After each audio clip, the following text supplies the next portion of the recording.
Whether it was through singing, dancing, or playing instruments, music was a way for people to connect with each other, express their emotions, and celebrate their culture. In many traditional cultures, music was an integral part of everyday life. It was played at weddings, funerals, religious ceremonies, and other important events. Everyone participated, regardless of their skill level, and the emphasis was on creating a shared experience rather than a polished performance. Hey YouTube, I'm Julia, and welcome to the MCs, Music at the Core of Everything. And today we're asking the question, was music ever really meant to be a performance art? Or was it designed to be a communal activity first and foremost? In other words, is music meant to be something we listen to or something we do? Let's find out. I don't know why I just did that.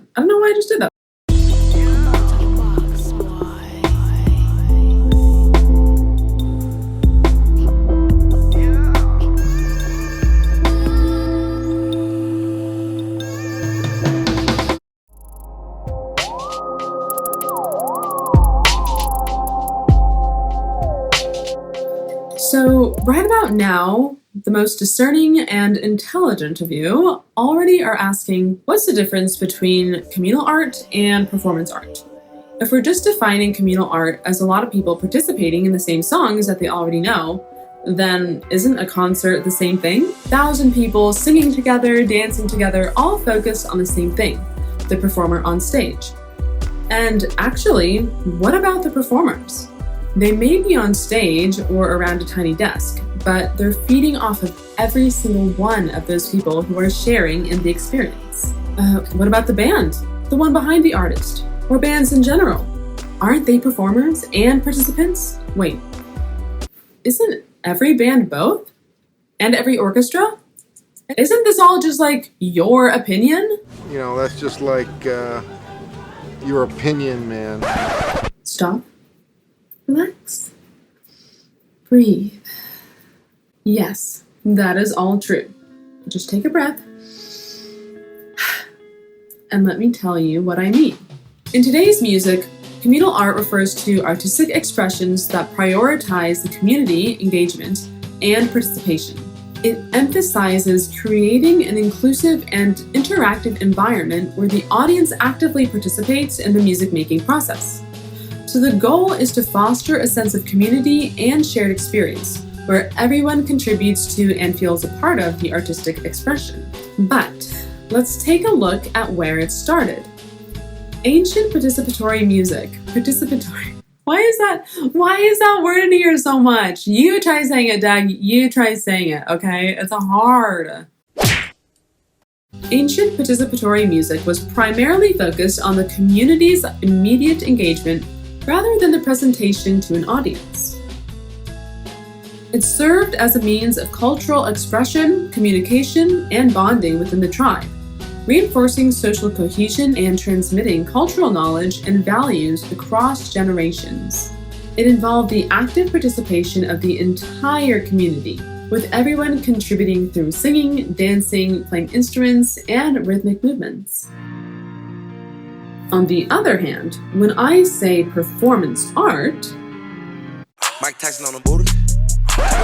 No, not that kind of performance art.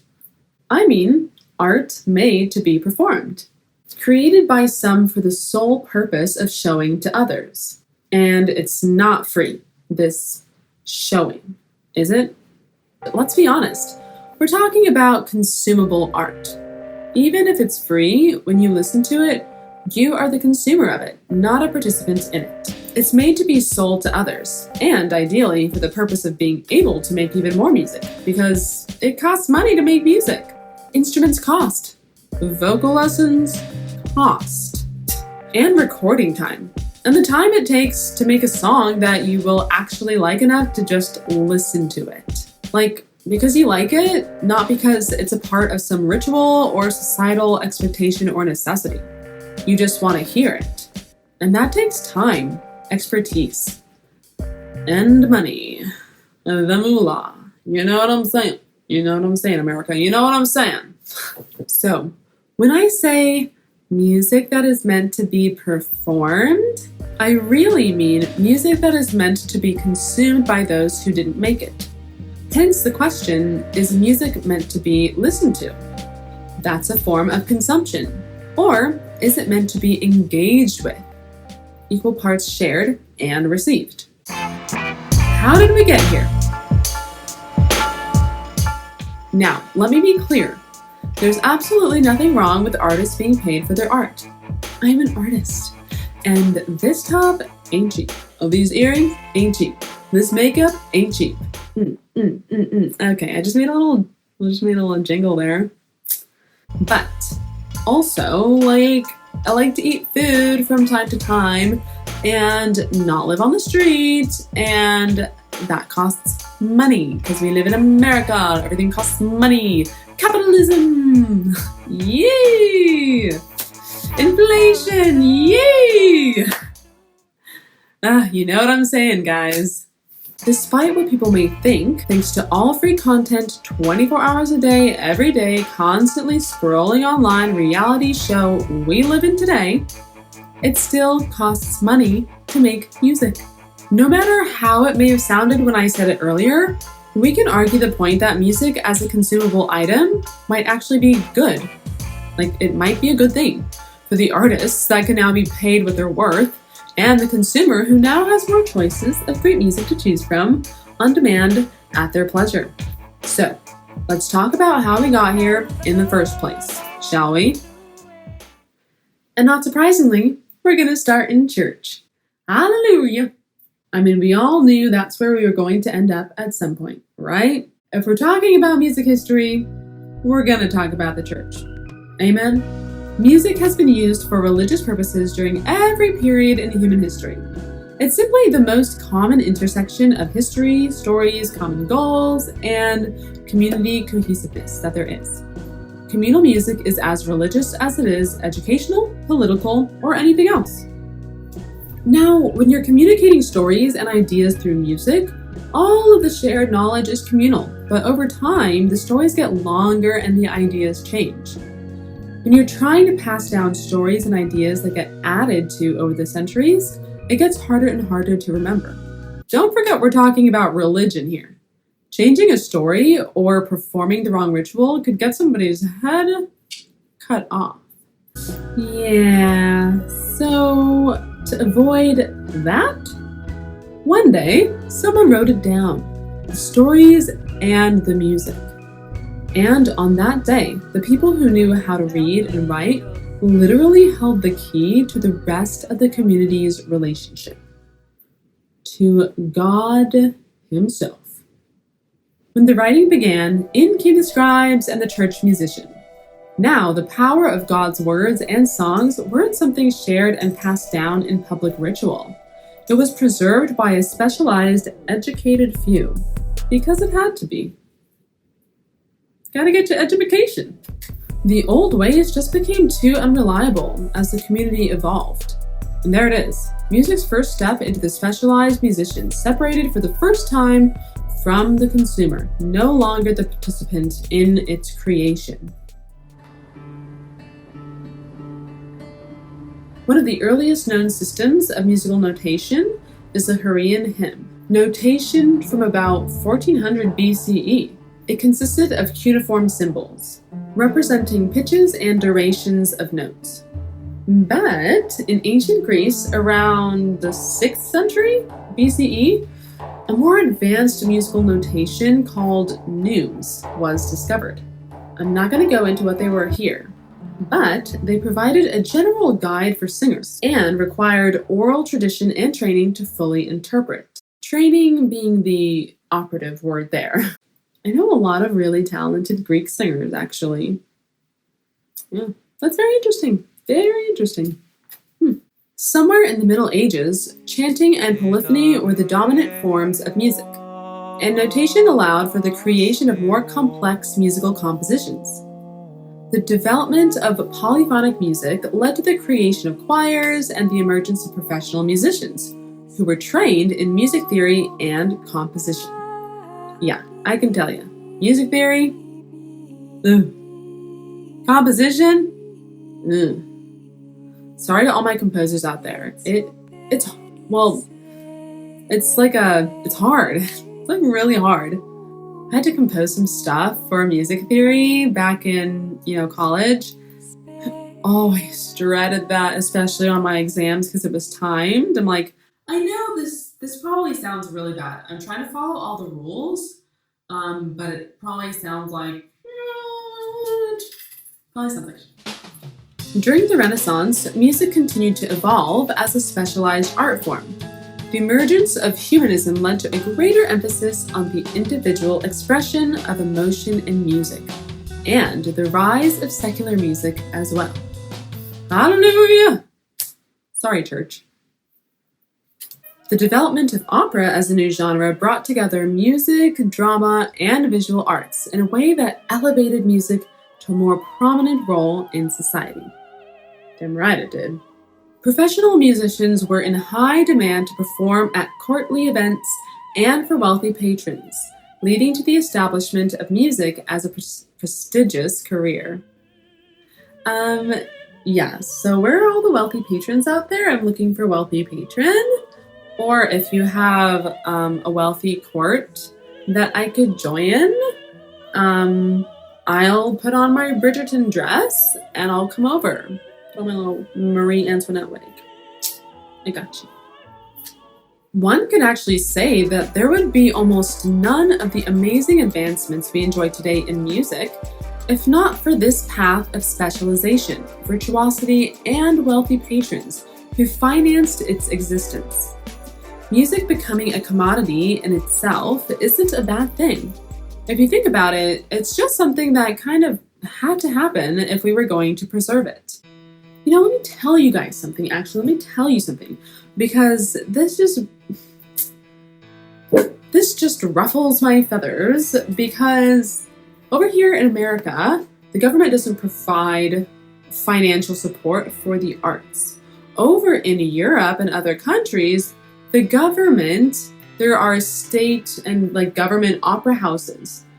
So music is funded by the government because they know it's an integral part of our society and our culture. Where would we be without music? Where would our humanity be without music? Think about this, guys. Please think about this. Because it's so sad that the struggling artist has to be a thing here. That's facts though. Just maybe, commodification is one of the things that helped push the making of music to great and wonderful heights. Now, I'm sure the musicians in the room have already kind of seen my next question coming. Who owned the music? It's a good question. The musicians and scribes may have held the key to God's words, but the church was owned by the community. They held the keys to the scribe's next meal and place to stay. The music was owned by the community that it was made for. Music, written or improvised in all instances at all times, was owned by everyone. Then,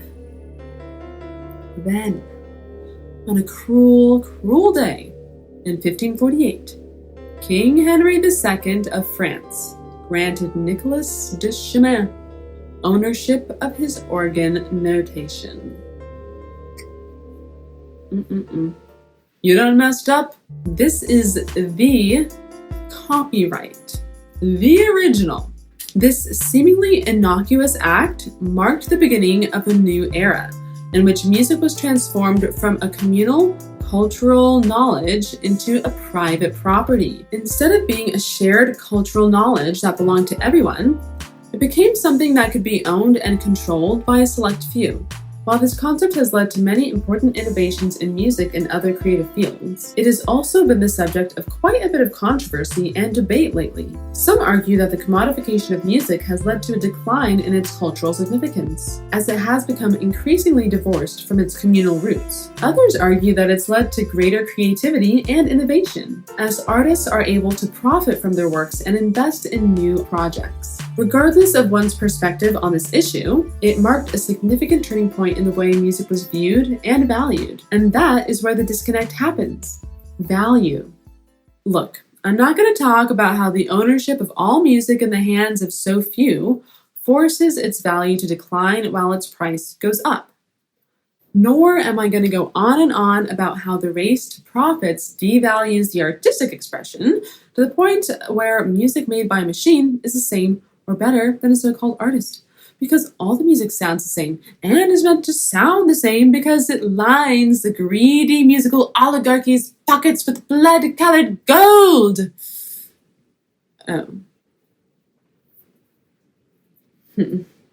That's for another video. A whole nother different video. All we're asking here is, what have we lost in our evolution from the communal to the individual? And was it worth it? Now, even after hearing about King Henry and his shenanigans, I think we can safely say that the advancement in complexity, virtuosity, and sheer ingenuity we've achieved, thanks to how specialized our music has become, is nothing less than a testament to some of humanity's greatest attributes. And that's not hyperbole. Like, have you heard of Cecilia Bartoli? I dare you to listen to her singing Armate face et angulbus and not be completely amazed at the genius of her talent and the song.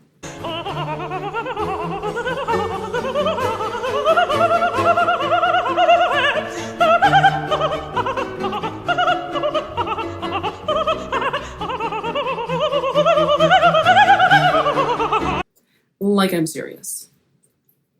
That lady's not human. I'm serious.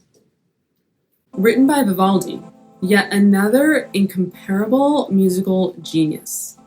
But what did we, the rest of us, have to give up, if anything, in order to make that happen? It might be more than you think. For starters, our actual health. And I'm not just talking about the emotional toll that this whole thing of superstar idolization has on a person either. Remember Whitney Houston? A legendary singer with an unparalleled voice, rose to fame and captured the hearts of millions around the world.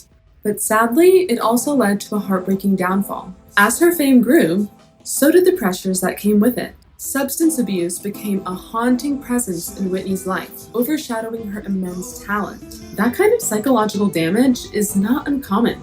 And I think personally, it has a lot to do with the fact that humans were never meant to have that sort of top-down relationship to music.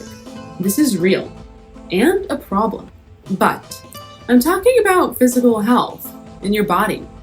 Because when it's done right, the effect music has on our brains and bodies is nothing short of astonishing. And the health benefits are exponentially amplified when it's done communally. Let's start with the brain. When we participate in communal music, neurologists have found that it activates multiple regions in our brains simultaneously. The auditory cortex responsible for processing sound dances with the motor cortex, coordinating movement, and the limbic system, which regulates emotions. Communal music making triggers the release of endorphins, those feel-good chemicals that flood our system with joy and euphoria. It's like a natural high, and the best part is that it's contagious. The collective energy and shared emotions amplify these positive effects, creating a sense of unity and bonding among participants. But the impact doesn't stop there. Communal music making has been shown to lower stress levels and reduce anxiety. The rhythms and melodies act as a powerful stress relief mechanism, helping us find a moment of respite in the chaotic symphony of life. Studies have even demonstrated that it can lower the levels of cortisol, the notorious stress hormone, leaving us feeling more relaxed and at ease. Now, when we engage in communal music, making our bodies synchronize with the rhythm, heart rates align, breathing patterns harmonize, and blood pressure finds a steady beat. It's a form of what scientists call entrainment. It's like a symphony of physiological coherence, promoting cardiovascular health and overall well-being. Research has shown that communal music making can even enhance our immune systems. It boosts the production of antibodies, those microscopic warriors that defend us against infections and diseases. It's like the rhythm and melodies inspire our immune cells to join in the groove and protect us like an invincible bodyguard squad. And as if that wasn't enough, communal music making can even improve our cognitive abilities. It challenges our brains to multitask, coordinating our motor skills, memory, attention, and creativity all at once. This cognitive workout strengthens neural connections and promotes neuroplasticity, making our brains more flexible, adaptable, and resilient.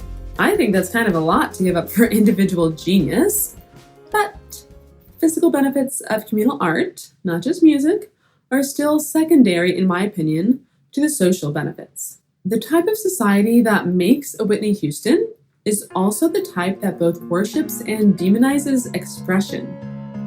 To this society, music is a product, and so are the creators for our consumption. But the most important part of music is actually in its shared participation. Through the experience, communal music making weaves a web of trust, fostering empathy and understanding among participants. Beyond the immediate gratification, communal music making holds profound societal benefits.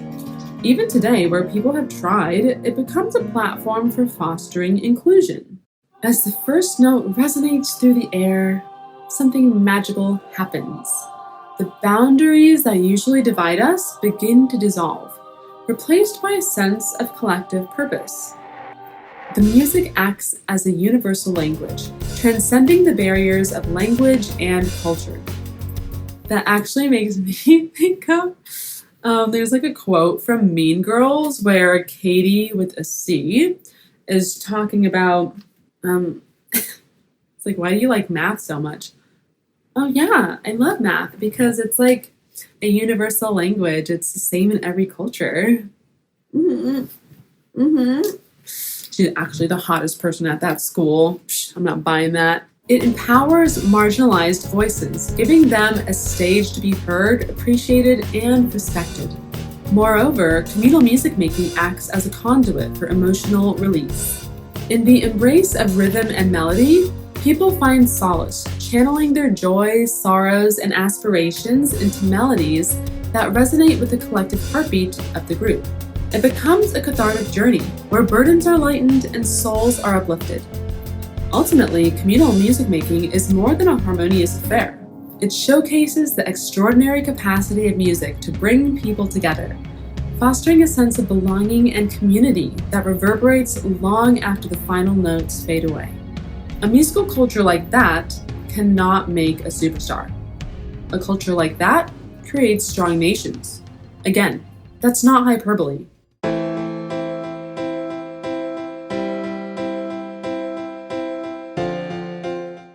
On one hand, the rise of professional musicians and the popularity of recorded music has made music more accessible to people than ever before.